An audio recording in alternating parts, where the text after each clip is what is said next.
Hello, আসসালামু আলাইকুম। আজকে রমাদান 4।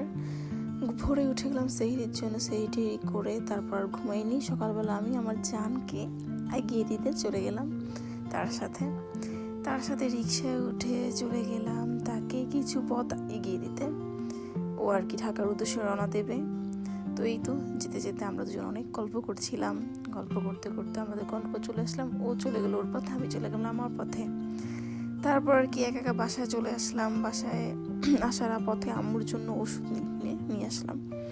ওষুধ কিনে নিয়ে এসে দেখি আজকের ওয়েদারটা এত সুন্দর। তারপর বাসায় এসে দেখি বাসার কাজ ইনকমপ্লিট। এদিকে দরজা লাগবে, দরজা ডিজাইন করার জন্য আবার চলে গেলাম দরজার দোকানে।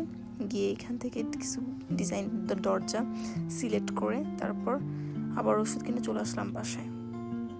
এই তো এখানে বাসায় এসে দেখি আমার কিউটি বোনটা, ওকে নিয়ে কিছুক্ষণ ধোলনা খেলাম।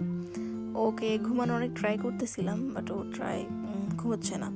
তো বাইরের ওয়েদারটা এত সুন্দর, আমি ওকে নিয়ে ধোলনা খেতে খেতে ইফতারের আইটেম করতে বসলাম।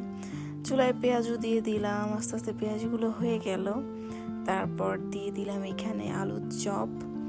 তো এইগুলো আমরা বাসায় হোমমেড করে থাকি, আমার কাছে হোমমেডটা বেশি ভালো লাগে।